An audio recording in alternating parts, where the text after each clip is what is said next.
Boa tarde, esse é o Jornal Cariacica e eu sou Paulo Henrique Lira. Você sabe o que é economia verde?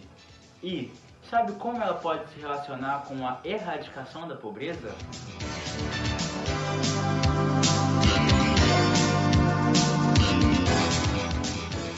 Podemos dizer que a economia verde é uma alternativa ao modelo econômico dominante que vivemos atualmente, o qual exacerba as desigualdades, incentiva o desperdício, influencia na escassez de recursos e também é prejudicial ao meio ambiente e à saúde humana. Ou seja, ao mesmo tempo em que a economia verde busca um desenvolvimento sustentável, ela também busca diminuir as desigualdades sociais e também o consumismo muito presente no nosso modelo atual. Um dos objetivos da economia verde é a erradicação da pobreza. Porém, essa não é uma tarefa fácil, já que as realidades são bem diferentes em cada país. Desde 1990, o número de pessoas em situação de pobreza já diminuiu mais da metade, considerando que nos anos 90 era de 1,9 bilhão, enquanto em 2015 é de 836 milhões. Mas não devemos parar por aí, tendo em vista que, até hoje, em países em desenvolvimento, 1 em cada 5 pessoas vive com menos de 1,25 dólar por dia. A maioria das pessoas se encontram no sul da Ásia ou na África subsaariana. São diversas as ações que podem ser feitas buscando a erradicação da pobreza. Temos um exemplo que acontece no Brasil, o programa Bolsa Família, que visa a transferência de renda. Porém, esse programa não pode agir sozinho, precisa estar acompanhado de outros programas de cunho social para que possa assim ser efetivo. A falta de desenvolvimento sustentável pode trazer diversos malefícios, principalmente às famílias mais pobres. Um exemplo disso são os peixes com níveis de mercúrio. O peixe é um alimento saudável e comum na vida de diversas famílias, que contém proteína e ômega 3, materiais que são essenciais ao nosso corpo, porém não conseguimos produzir. Os peixes que possuem alta quantidade de mercúrio costumam ser aqueles que vivem perto à área de extração de ouro. Porém, também pode acontecer como ocorreu no Japão, em que uma empresa que fabricava ácido acético despejou os seus resíduos na Baía de Minamata por um longo tempo. Os habitantes daquela região tinham o peixe como uma alimentação comum e acabaram ingerindo mercúrio, tendo diversas consequências, como perda de memória e até mesmo delírios. Esse material, o mercúrio, pode trazer danos ao cérebro, aos rins e aos pulmões. É importante ressaltar que ao redor do mundo já é de conhecimento geral a importância do desenvolvimento sustentável.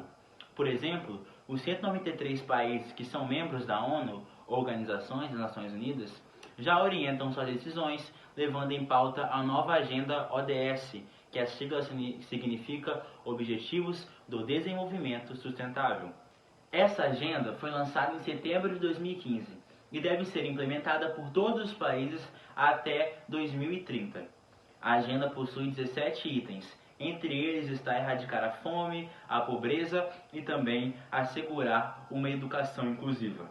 É importante destacar que a ODS ela existe pois foi influenciada por uma agenda anterior e que obteve êxito, a ODM.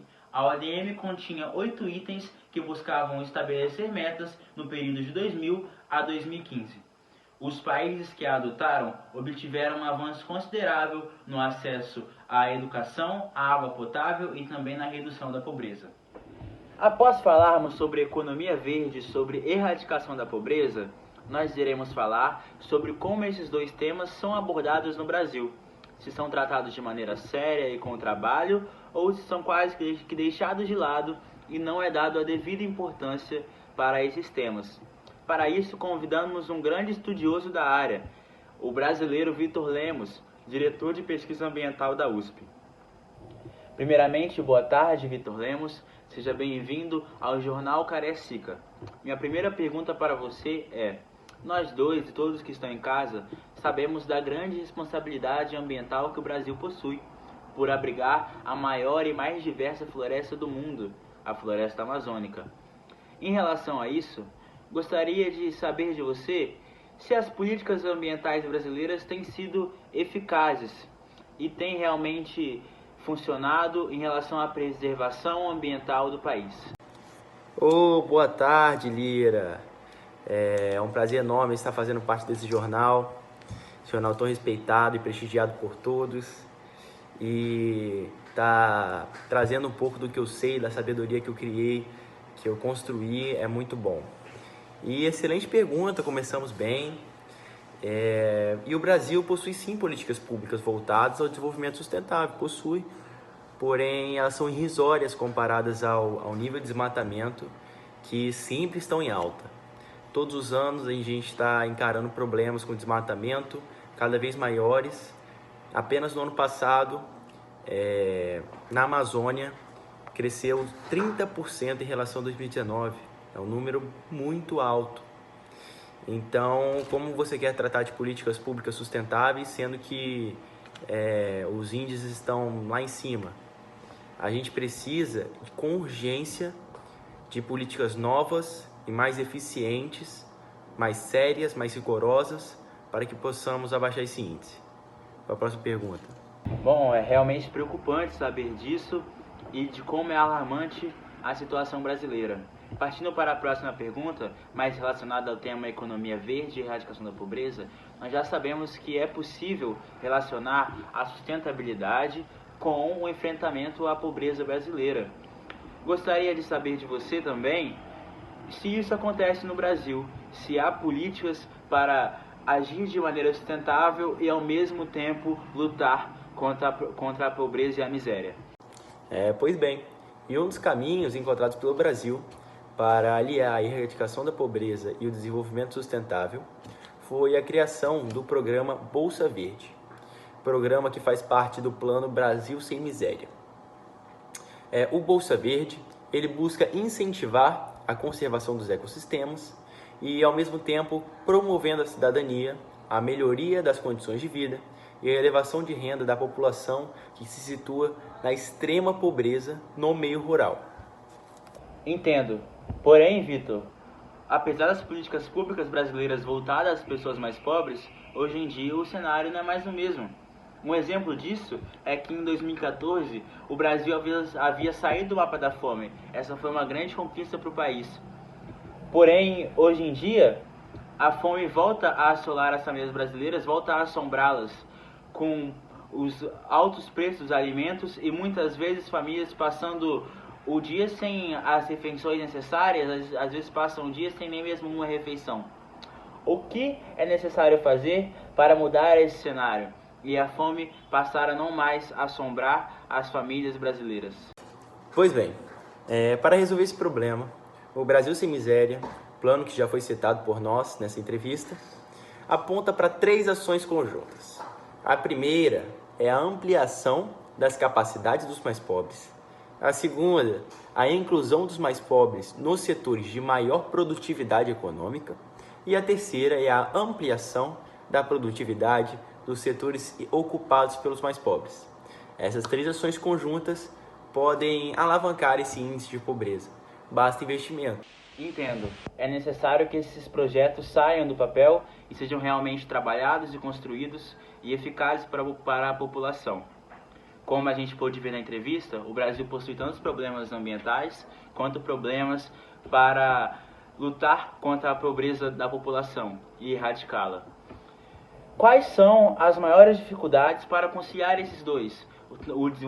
Trabalhar para que haja o desenvolvimento sustentável e também enfrentar a pobreza e a miséria visando erradicá-la.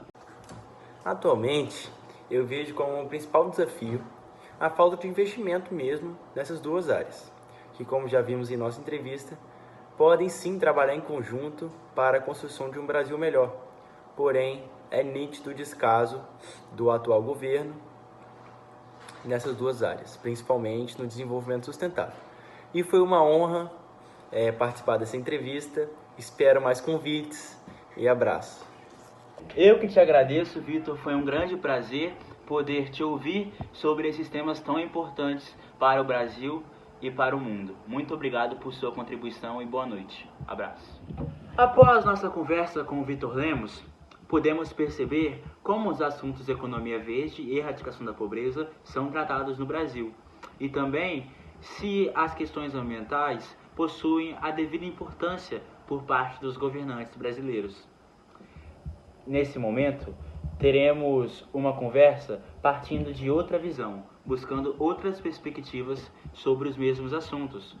Nossa conversa nesse momento será com Pedro Valha, canadense, diretor de pesquisa ambiental em British Columbia, universidade que é referência quando se trata no assunto. Pedro Valha, infelizmente, não fala a nossa língua, o português. Porém, para a compreensão de você, telespectador, estará aqui uma legenda logo abaixo, para que possa, assim, entender tudo aquilo que Pedro Valha quer dizer. Pedro Valha, boa tarde. Primeiramente, nós sabemos que o Canadá possui bons índices em relação à pobreza. Hoje em dia, é pequeno o percentual de famílias que se encontram em baixa renda. Quais são as diferenças entre o Brasil e o Canadá quando se trata desse assunto? Hi Paulo, it's my pleasure to be here. So what can I say? I can start saying that Canada is on a good track when it comes to unemployment rates and poverty rates. For example, in Canada, an adult needs to have an income of less than $23,000 to be considered poor. And in Brazil, sadly, 66% of the population lives with a family income of less than $10,000. If I were to pinpoint why that is, I would say that it is mainly because of the social projects we have over here and the free educational services. A gente pode notar então uma grande diferença entre as duas realidades. Mas, mesmo assim, há ainda no Canadá pessoas em situação de baixa renda, não é algo erradicado por completo. O que faz o país para dar assistência a essas pessoas? So in Canada we have a bunch of different strategies targeting helping people and reducing poverty rates. For example, we have the Shelter Allowance Program that help families with low income pay for rent, receiving up to $80 a month depending on the situation. We also have free educational services up to secondary school. And if you are a student and you cannot attend college or university for money reasons, you can apply for the Canadian Student Loan Program to help with that. Entendo, essas atitudes são realmente muito importantes e necessárias. Além disso, o Canadá também é referência quando nós falamos de economia verde. Qual é a razão disso? O que o Canadá tem feito para progredir tanto na economia verde? The reason behind Canada being such a reference when talking about green economy and sustainability resides on the country's many strategies towards that. If you were to live on Canada for a year, you will quickly realize that the difference between Canada and Brazil when talking about green economy is huge. For example, in 2020, we announced that we will stop using plastic bags and straws and start investing more on electric cars. And that will not only help our country ecologically, but also help our country economically, since it would generate a lot of jobs. Pedro Valha, muito obrigado por essa produtiva conversa e por nos mostrar como é a realidade canadense. Bye bye. Thank you so much for having me here today, Paulo. It was all my pleasure talking about my country and talking about everything I know. E para você que nos assiste, o Jornal Cariacica vai ficando por aqui. Tenham todos um bom dia.